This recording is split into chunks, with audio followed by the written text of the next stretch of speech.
safe. You are tuned to the emergency station.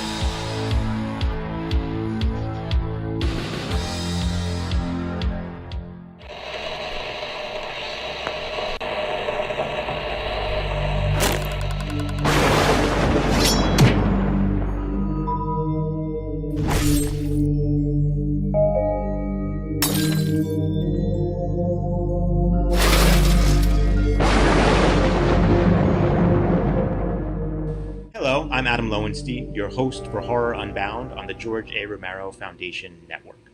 The George A. Romero Foundation was formed to honor George's legacy by preserving his work, providing scholarships for students and independent filmmakers to achieve their own creative vision, and raising the profile of artistically ambitious and socially conscious horror. Horror Unbound explores the horror genre without limitations, qualifications, or apologies. It is dedicated to the conviction that horror demands and deserves imaginative and thoughtful discussion. In the tradition of George's films, it insists that horror has social, historical, and aesthetic significance. It values horror as art and its practitioners as artists. Today, our guest is writer and director Leigh Janiak. Leigh is one of today's most exciting talents working in the horror genre. She's directed and co-written Fear Street, a remarkably ambitious and successful trilogy of films for Netflix in 2021, as well as the fascinating debut feature Honeymoon in 2014, with additional work for television and film in between and upcoming. It's a pleasure to have you with us, Leigh, and thank you for joining us on Horror Unbound. Hi, thank you for having me. I'm excited to be here. Great. Thanks so much for joining us. Since Fear Street is probably the work of yours that most of our viewers will be most familiar with, I thought we would start there. It's just interesting to me that the three Fear Street films bear as their titles the dates that the films are set in. So Part 1, 1994, Part 2, 1978, and Part 3, 1666. And I guess, given that titling, I was curious to ask you a little bit about what you see the relationship between horror and history doing in Fear Street, and maybe in the horror genre more generally as well. But let's start there. With a light question. Yes. Totally cool.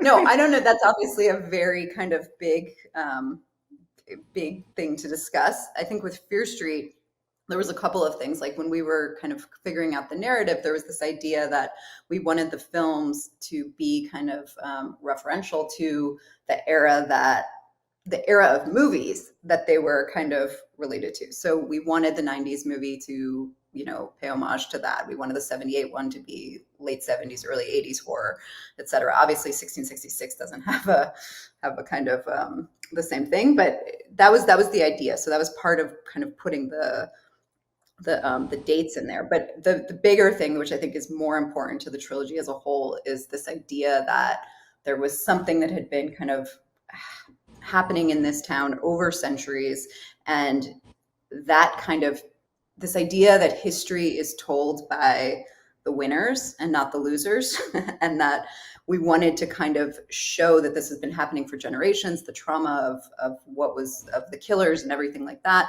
and then ultimately get to this place of being able to right those wrongs. And so, I think that it's impossible to look at horror movies without kind of paying attention to the climate of the real world that they existed in.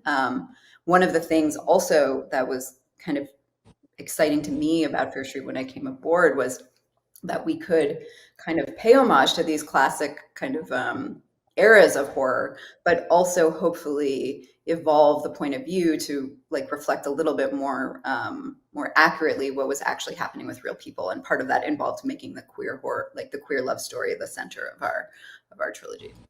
Yes, it comes across remarkably the way you're able to balance all of those elements that you just mentioned, and the films I feel deepen as they go on, and we get the sense of the characters not just developing within their individual story arcs, but across those different eras in both of those ways, in relation to the horror traditions that you're evoking, but also the historical frames of those years. So I really congratulate you on that achievement, and I Yeah, think thank you. it really it does come through, and the the sense of um, telling the stories in that way, with those historical periods being really central to the conception of the entire project. Was that something you had in mind all along? No, it was an interesting kind of process. Before I came aboard the project, there was my producers at Chernin had been trying to get this off the ground for a really long time, and so they had played around with different time periods as well, although it wasn't the same ones as the ones that we ended up ultimately landing on. And I think that the trick of for us was kind of like, this is a really cool idea. Like, we love the idea of paying, like I said, paying homage to all these different kind of classic, eras of horror. But what is the why? Like, why are we doing this? And I think, to me, it was kind of, I'm getting off topic a little bit, but because it was three movies and because we had to have this idea of how will we get audiences to stay invested for three movies all at once, the why of these different time periods really became very important to answer. So it wasn't just kind of a gimmick. So that's kind of, I'm kind of talking around it, but it was kind of a chicken or egg like scenario of like, okay, we have this idea, but then we also want it to be about generations of trauma. How do we weave it together? So that was kind of, I don't even know if I just answered your question, You did. but No, that's generally what happened.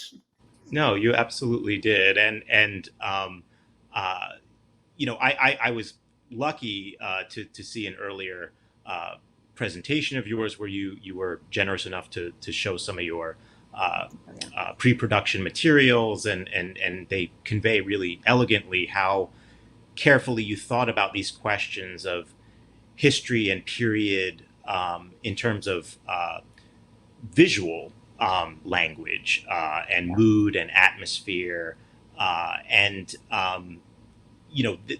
the way that you've described the development of the show speaks very eloquently to the conceptual aspect. And could you tell us a little bit about the visual aspect and how you imagine that sort of gelling with the conceptual? Yeah, I think it was kind of the same thing, which is it was exciting because I got to look at all of these movies that I love from the 90s, from the 70s, kind of classic gothic and colonial horror stuff, and say like, I'm going to, like, it's fun as a filmmaker to be able to look at those things that you love and be like, how can I steal this in a way, and then also make it my own, make it evolve, make there be a reason for it. And I think that, to me, again, the kind of like this idea that with the 90s, I loved that our camera was very kind of controlled, and we used a lot of dolly track, we used a lot of crane work, and things like that. That, to me, kind of led us into this world where we were seeing this kind of perfect kind of suburban landscape that we were then going to like start crumbling and taking apart. And so it was exciting to be able to say there's a reason why we're doing camera in this way with this movie. And then with the 70s, we continued to kind of peel that back. We used a lot more Steadicam, which was, kind of just starting to flourish, I would say, in that era of horror. And then by the time we got to 1666, we became totally kind of unfettered, and we're using all handheld. And that was also, like, again, kind of just like reflecting the chaos of the time period and blah, blah, blah, blah, blah. But to me, it's always about just like, well, not always, but specifically with Fear Street, it's always came back to, why are we doing this? How can we elevate this beyond gimmick, beyond just nostalgia? And I think that was kind of the central question, and it trickled down from everything, from story to camera to production design, all of the things. Like, we wanted to always be nodding at those things that people were familiar with, but we wanted to kind of subvert it or evolve it in a way. That's great. That's a great way to explain that strategy, by talking about the different kinds of visual approaches that each of the three parts takes, and it underlines for me um, the ways that part one evokes films like Scream, and part two Yeah. evokes films like Halloween and Friday the 13th. Yeah. And on the 1666 part, I was curious to ask more about your points of inspiration there. I mean, Yeah. were they films like The Witch or The Witchfinder General, or what sorts of things did you Yeah. turn to in So that one? it's a good question because there's a good kind of tradition of kind of folk horror, gothic horror, things like that. I looked at The Witch was certainly one, and The Village was another one. But I think that the main one, and I've said this like in a few other things previously, was Malik's The New World, which Interesting. is not obviously a horror movie at all.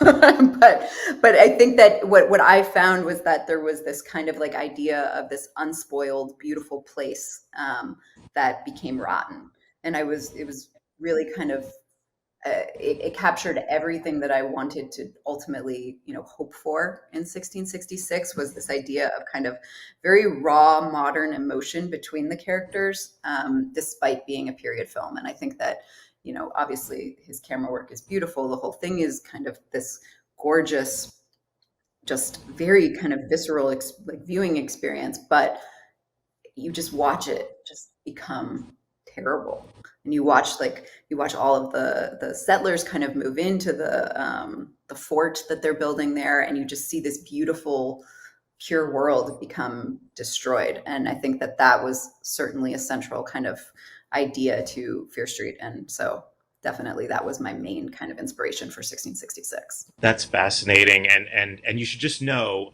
that you're in the right place to actually go further and say, well, of course, The New World is a horror film, because I'm always about trying to push people into seeing horror where they might not expect it to live Yeah. or be. And I see a film like The New World not as a horror film in the genre sense, but Yeah. certainly a film that can't tell its story without horror syntax and without Yeah. horror affect and without horror impact. So I think you absolutely are staying true to the horror elements by turning Yeah, to a and I film. think like I don't know, like I think like relatedly, a lot of what drew me to horror in the first place was kind of this representation, like how violence is represented and what it allows us to kind of feel as a viewer, and what we're hoping for and what we're scared of, and all of these things. And I think that for me, one of the things about Fear Street, I will say, is that I wanted to keep the characters very grounded in in reality, while all of this other kind of genre supernatural stuff was happening around them. And I think that it's something that kind of started in Honeymoon too, of like really wanting to be true as one can be to the experience of how would I behave if I was put into this genre universe. And I think that, I don't know, to me that's tied up in how violence is portrayed in these movies.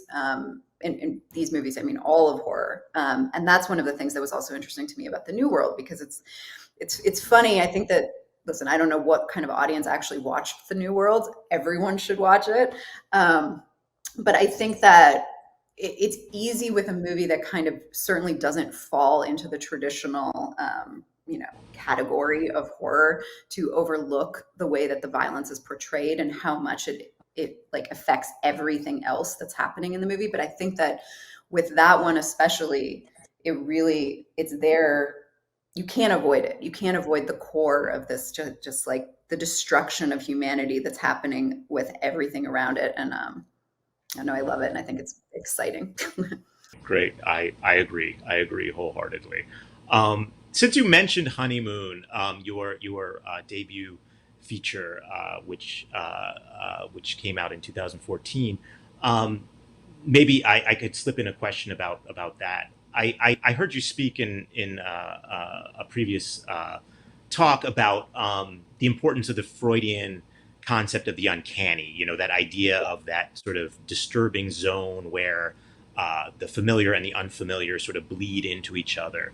And for me, at least, watching Honeymoon, one of the real powers of that film and pleasures of that film is how vividly it evokes the uncanny in terms of this scenario where a newlywed couple, supposedly at sort of the height of their familiarity with each other, right? Yeah.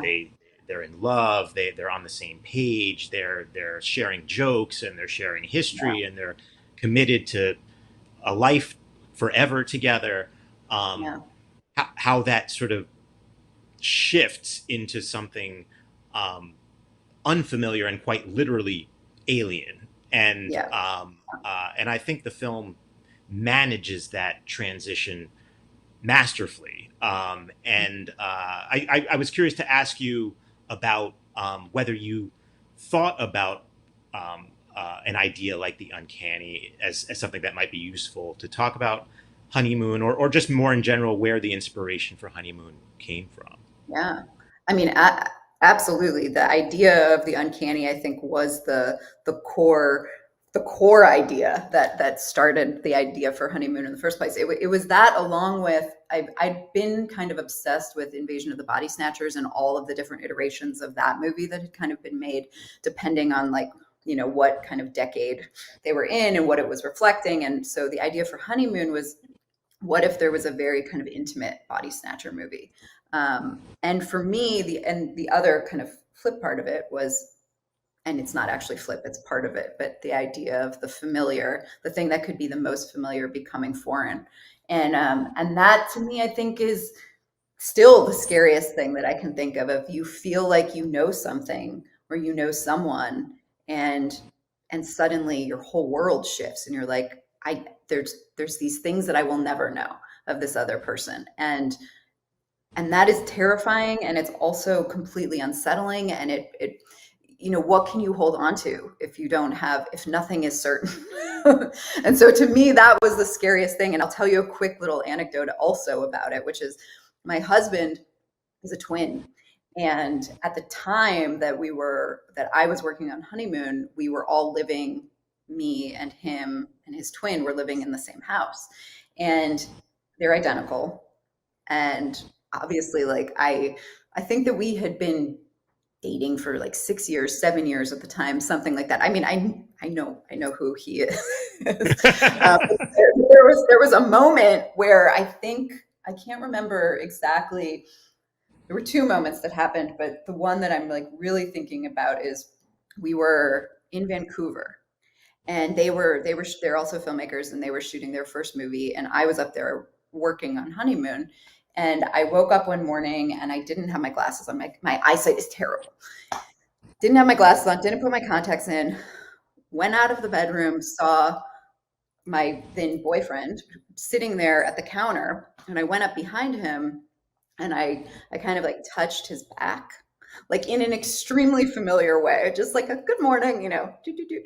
And he turned around and looked at me, and now I was pretty close. It was, we were in close up here. And so he looked at me, and then my vision kind of racked, and I saw who I thought was Matt. So it's Matt and Ross. And I thought Ross was here, and I thought Matt was sitting over there. And my eyesight just kind of racked, and I was like, oh my God, I touched Matt. And and it was so terrible. They're I don't know how to explain this, but touching someone that you think is someone else is the worst. It's the worst. And it's so ridiculous. And obviously, Honeymoon tries to get to all of the other kind of deeper things of what do you know about a person and how they, how they react to the world and blah, blah, blah. But that moment to me was so terrible. It was so awful. And both of us were like, ugh, and it was the uncanny come to life. And so those are all of the kind of things that I was thinking about, and Phil, my writing partner, was thinking about when we were writing Honeymoon. And it remains something that I think oozed into Fear Street as well, in this idea that kind of nostalgia becoming something that is foreign and wrong, and do we want to go back to those ideas? So anyways. Thank you so much for sharing that incredible story. Uh, and I have to tell you, if Freud was still around, he would need to add that story to his inventory of uncanny examples. It's really, I If you know. haven't read the uncanny essay, audience members out there, it is brilliant, and Lee's story would fit right in with the sort of the classic examples of, you know, that eerie, odd, disturbing feeling of the familiar and the unfamiliar sort of switching Yeah, places, and you yeah, know shocking your whole sense of what do you really know, and what yeah, where are you in relation to the known, the unknown, the familiar, yeah. the unfamiliar. So thank you for sharing that story, Yep. and thank you for Honeymoon also, which if people haven't seen, really does capture that feeling incredibly uh, powerfully, I think. And if I could, since we're going from one great Jewish thinker, Freud, to deeper back in your history, I Yeah. understand that you were studying modern Jewish studies at the University of Chicago before you decided to become a filmmaker. And I was curious to ask you about that, Yeah. and if there was any sort of story about a possible connection between those two parts of your life, and what those two chapters in your trajectory have to do with each other. Yeah, I mean, it's kind of a like long, windy story, but I will tell you the short version of it. Because I do think that the core kind of reason that I got interested in the first place is very attached to kind of my filmmaking, and then there were other things kind of along the way. Um, so basically, I was always interested in film. I was always a writer, all of the things, but I didn't quite understand that film school existed. So I went to NYU for undergrad, and I didn't go to Tisch. I was in Gallatin, and I had this idea that like, you don't need film school. You just need to be watching movies, and meanwhile, I'll get a real education. And one of the things that I was incredibly kind of fascinated with was the Epic of Gilgamesh and other kind of early Near Eastern texts, the Baal cycle. There's a ton of other Ugaritic myths and things like that I really, really was fascinated with, mostly because um, I just found it interesting to think about the earliest times that we as humans were telling stories, and how, the earliest kind of recorded myths that we have, which I think is actually incredibly connected to filmmaking. Um, and so to do that, to study those texts, you have to learn Akkadian and Sumerian. And at NYU, you aren't really sanctioned to start learning those languages until you can function in biblical Hebrew. So now we'll take a quick little. I am not Jewish. I grew up being raised Catholic, but I kind of stopped practicing that when I was maybe 10 or 11. And so I consider myself kind of firmly, agnostic. And I had no connection to Judaism. I grew up in Cleveland, but which actually has a very kind of large Jewish population, but not the suburb that I grew up in. So I started taking biblical Hebrew, and which was totally foreign to me. And along the way, I realized, oh, well, why am I doing this? I should learn modern Hebrew. That's a kind of, functioning real world, thing that will be useful beyond just like studying these ancient texts. So I kind of made a transition. I started learning modern Hebrew, and then I became more interested in kind of modern Jewish thought. I kind of studied kind of the biblical era and medieval and things like that, but the modern kind of 20th century thinkers like Buber and Levinas and Derrida and things like that became more of my focus. And so that's where I kind of started transitioning, and I just kind of fell in love with modern Hebrew. I started learning Yiddish because I also was speaking German, and so it all kind of just started melding together. So I ended up at the University of Chicago for grad school, and that's where I was getting my PhD, but I was also continuing to do kind of increasing, I would say, amounts of time were spent towards filmmaking and doing kind of like student films, and then also writing and blah blah blah blah blah. And my what was becoming my focus for my doctorate had to do with the representation of violence in 20th century Hebrew and German literature. And so along the way, I spent a lot of time reading a lot of those kind of classic, Jewish horror stories, and The Golem is obviously the most well-known one. And I don't know if there was like beyond this idea that, the way that, and unfortunately that Judaism is often represented in kind of modern culture, and then also even in kind of within the culture of their own storytelling, is that of the other. And I think that just really ended up inflecting every kind of horror idea that I have. So yeah.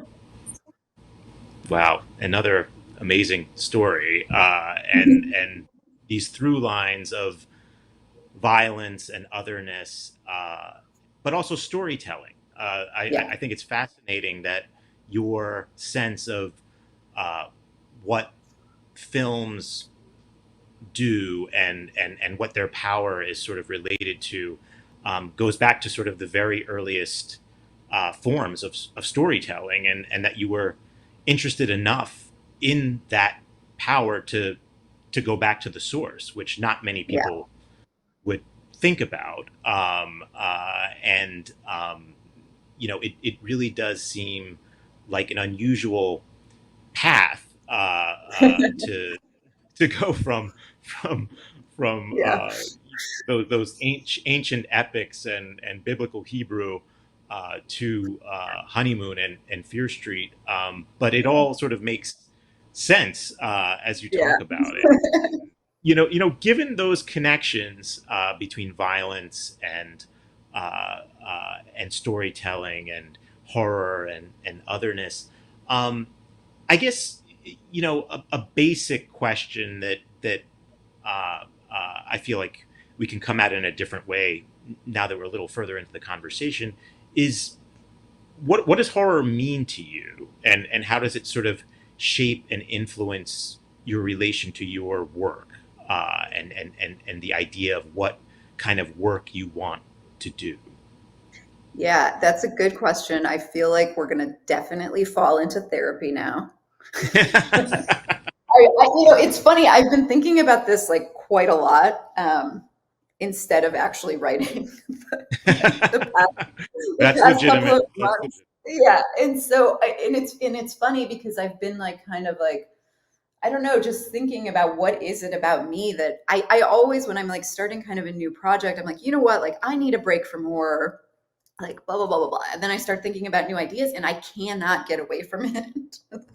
And it's kind of, I think that from a very intellectual standpoint, okay, first of all, there's me as a fan, like I love horror movies obviously, and then there's the intellectual standpoint, which is I think that horror is an amazing way to kind of, we talked about this a little bit earlier, reflect on the state of society, the state of the world, like in current times.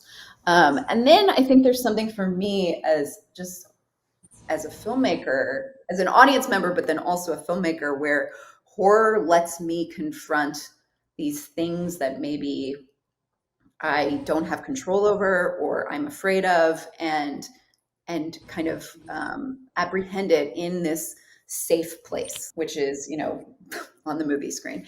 And it's funny because I was actually talking to a friend last night about, we were talking about this show Yellow Jackets, which is on Showtime, and I'm a little bit behind the curveball on this, and I just started watching it. And she was texting me saying she stopped watching it because it was a little too scary for her. And I said, ooh, oh no, like I was like, oh, am I going to be like scared? She's like, what are you talking about? Like, it's nowhere close to anything that you ever have done or anything like that. And the truth is that I am very squeamish. I'm very jumpy. I get scared easily.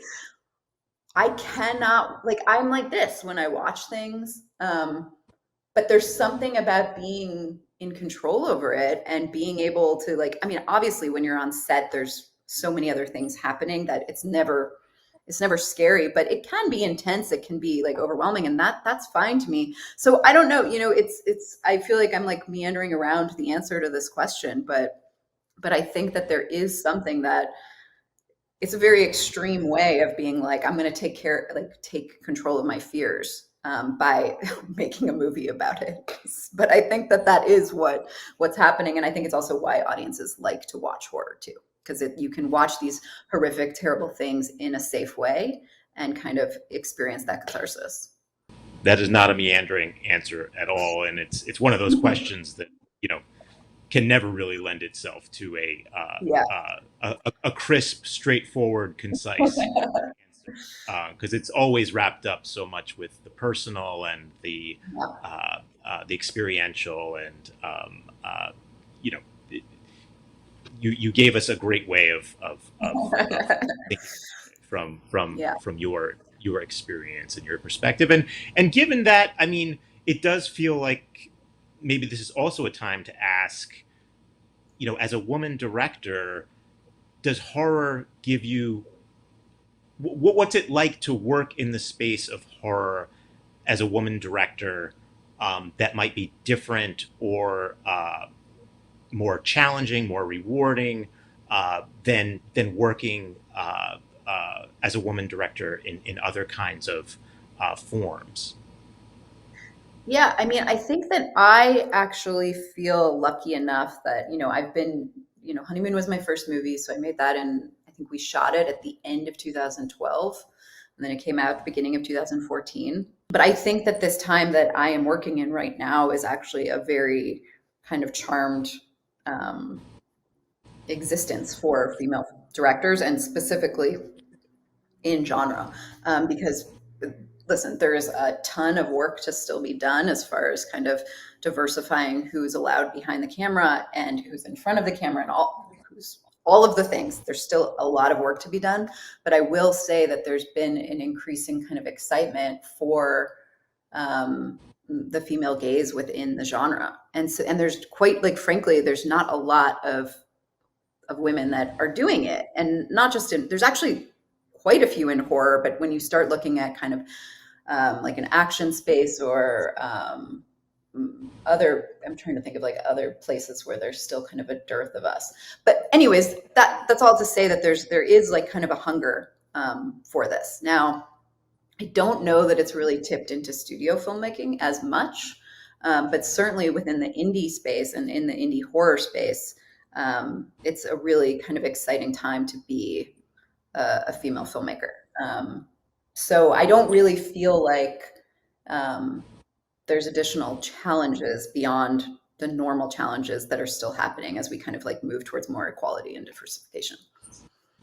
Yes, yes, and it really does feel like a very kind of watershed moment, and how far we are from moments like I talked with the trailblazing director Stephanie Rothman recently, and she really, the way she sort of put it is, I never left the industry left me. And Yeah. For her as a woman director working in horror in the 60s, 70s, that it was just, Yeah.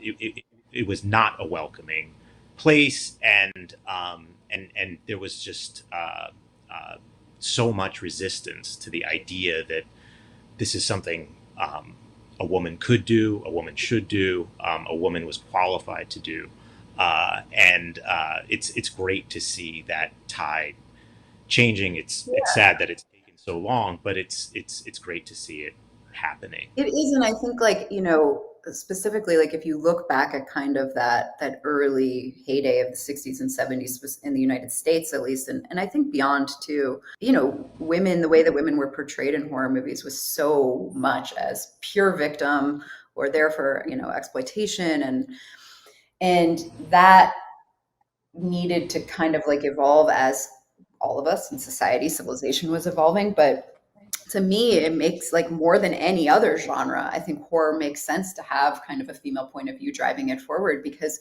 the reality is, unfortunately, as like a young girl, you still you still grow up being like afraid of a lot of things, or being told that you should be afraid of a lot of things. I mean, this is, stupid, but it's like when something bad happens in our society, you immediately, I think most people immediately think, who was he? It's not a who was she, it's a who was he. And so I think that like the idea that like women could flourish in this genre that specifically kind of looks at all of the terrible, you know he's, for lack of a better way of describing it, I think completely makes sense. And it's exciting that finally that point of view is allowed to be there and kind of really flourish. So yeah. And it does seem like Fear Street is plugged into this in a particularly powerful way. I mean, it does seem like the investment in Fear Street of sort of giving voice to the voiceless, making sure that people who are marginalized, whether that's because of gender or race or sexuality or class, actually, which is really important to Fear Street also, are given voices and are able to be heard. That seems completely in line with what you were just saying about working as a female director in a male-dominated industry. And could you say a little bit more about that connection? The Fear Street investment in giving voice to the voiceless, and your own sort of experience, along the lines you just said of how gender shapes our relation to violence and horror. Yeah, I mean, you've obviously hit the nail right on the head there, that the idea of kind of the other, the marginalized, the people that were the have-nots, are central to the idea of Fear Street, the idea of Shadyside and Sunnyvale, the idea that for generations these people were told that they were less than or not good enough for all of those different reasons, but that they ultimately uncover that was based on a lie, and that wasn't like some like ordained thing by the universe. It was a single man that made this decision to kind of sell them and sell the town. So that was central. And I think part of that was also looking back at kind of the history of horror movies, even as recently as something like Scream in 1996. And it's like the female characters were always portrayed in a very kind of, there's obviously like the trope of the final girl is important. They often were the one that survived, but they were not always given a full kind of like, I don't know how to say this, like dimension, basically. And there was also this weird thing about, sex that kind of pervades like all of these films, let alone, I mean, there's a whole kind of like thing. I forget. Oh my gosh, I wish that I could remember how it's described, but lesbian characters, gay male characters, those are never they're maybe there in kind of subtext, but very rarely portrayed kind of openly. If they are, they get killed very quickly. We all know that for a very long time, if you were a person of color in a horror movie, you were the first to die. Kind of all of these things. We kind of took all of those tropes and we were like, but wait, they're still existing in the real world in the time periods of these movies. Like, what if they were actually the protagonists? What if the people that were set in the margins of these classic movies were brought into the spotlight? And so, yeah, Fear Street was a lot about reclaiming those narratives. That's a great way to pull together a lot of the strands of the conversation, and to see how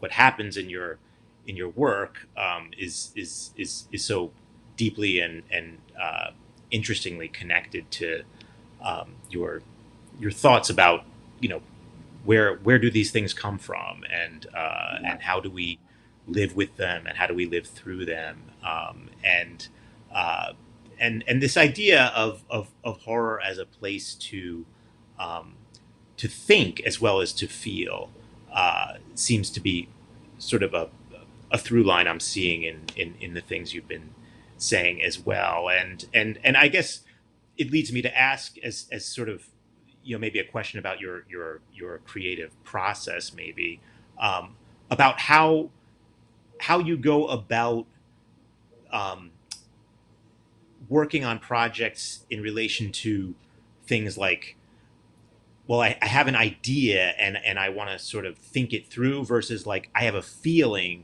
and I want to put it in images, or does it not break down in that kind of way?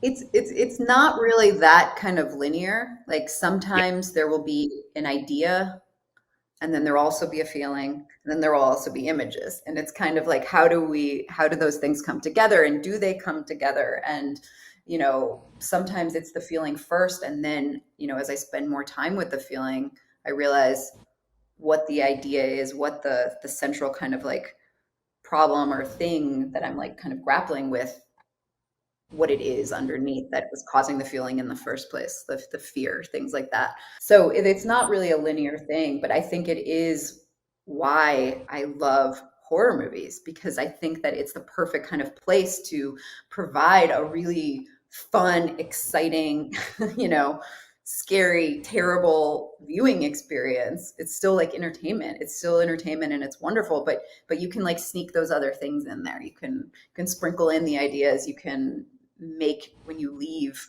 the theater, you can think about, or you leave your basement or whatever it is, you start thinking about like, oh, what if my partner, what don't I know about them, or kind of all of these other things. So I think that that's why I love horror in the first place. And there's not like a clear path forward process wise for me.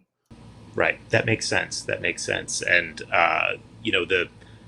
the idea that you mentioned earlier, that you sort of you sort of keep coming back to horror even when your idea is like, well, I need to sort of get away from horror a little bit, and I Yeah. have to try something else, but it sort of almost asserts itself Yeah. without you sort of intending.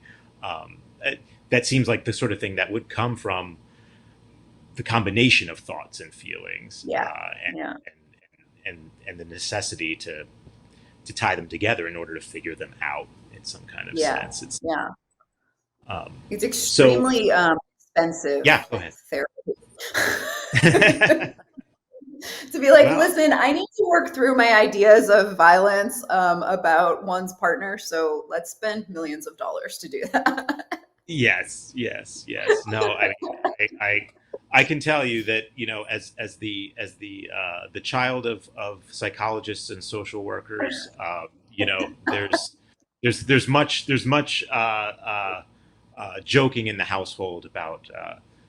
Of course, we knew you were going to become a horror studies scholar when you were spending your childhood watching all of these films, Yeah. Yeah. and of course they didn't quite know. But I think the serious part of that, which is something you're Yeah. speaking to, is that I think people who really know horror trust that it is often something that helps rather than something that hurts, and Completely. and that for me, and it sounds like for you as well, uh, horror's ability to sort of uh, allow expression rather than, say, repression.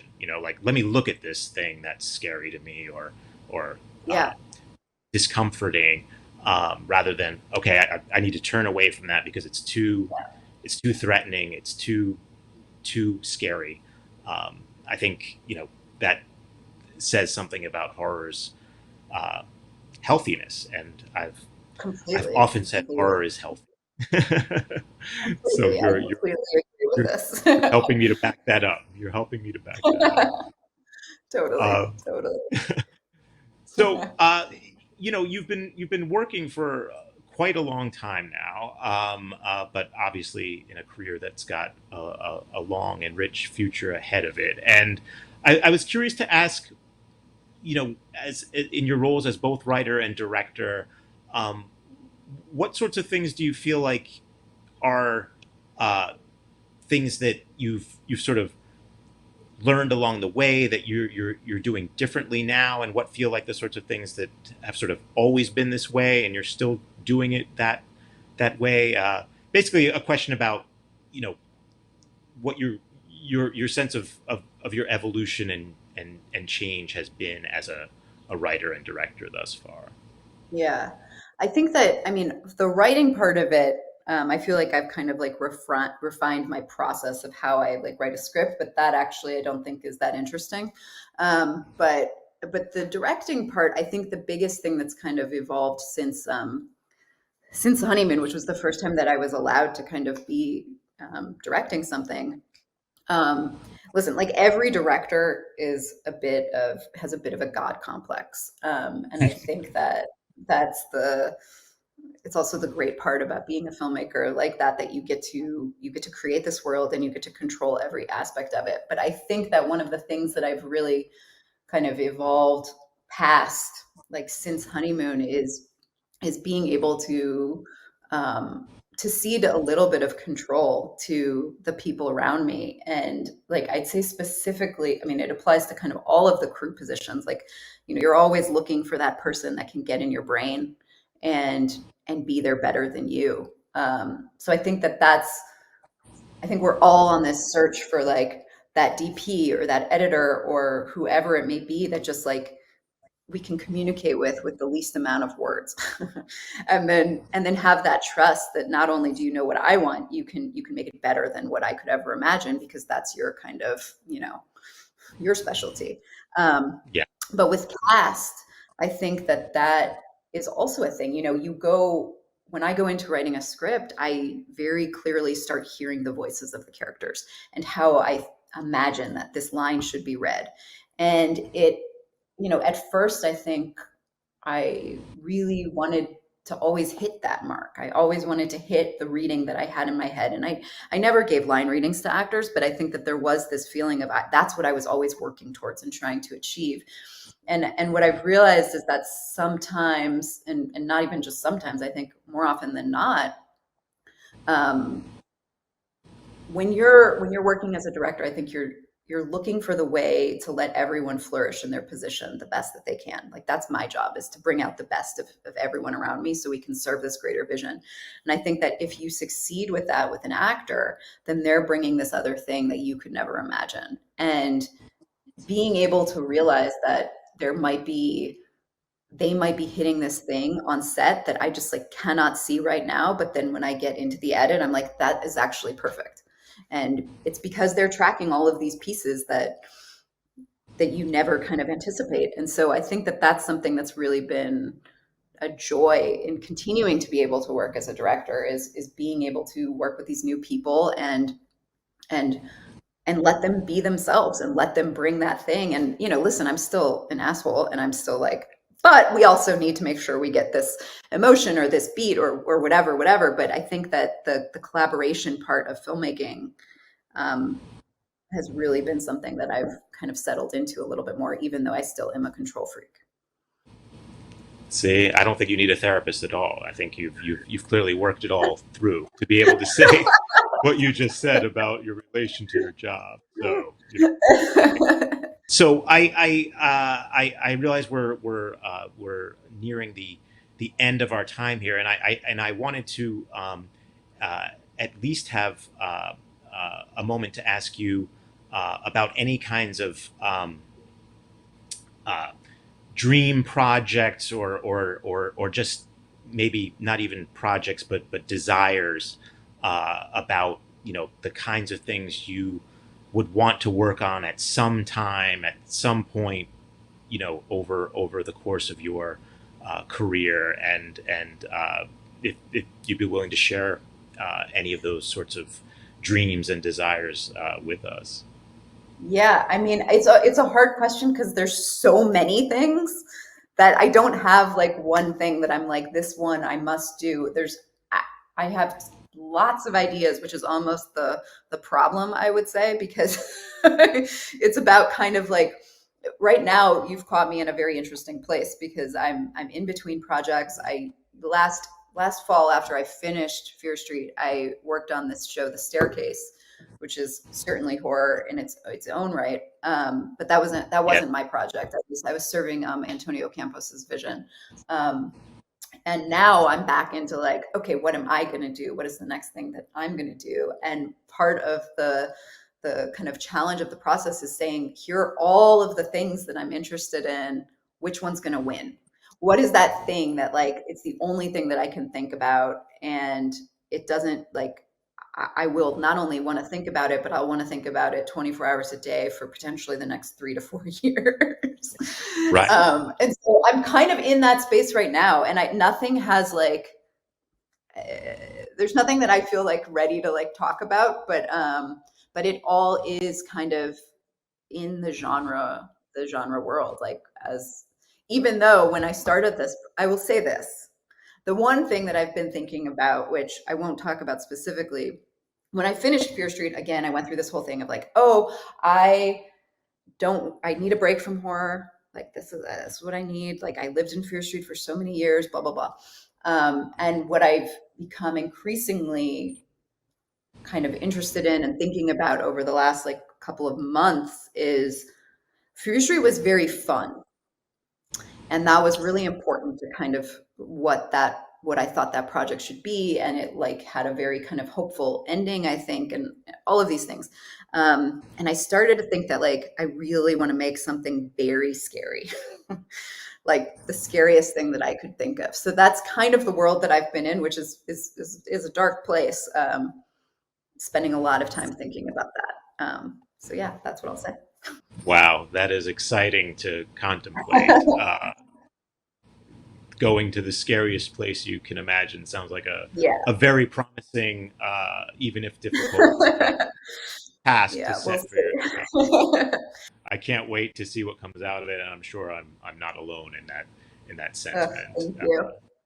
Leigh, thank you so much for sharing the things that you've shared with us today on Horror Unbound. I think there's such a rich story here, not just about your career and your accomplishments, but the way that we can think about horror differently and more ambitiously through the ways that you approach your work, and the very unusual and very fascinating path that you've taken to come to being the creator that you are, and the path still to come. So thank you for sharing all of that, and the very best of luck to you with future projects, and looking forward to talking to you again as your career develops. Yeah, thank you so much. Thank you for having me, and I would love to come back and talk about horror movies whenever. Great. Thank you so much.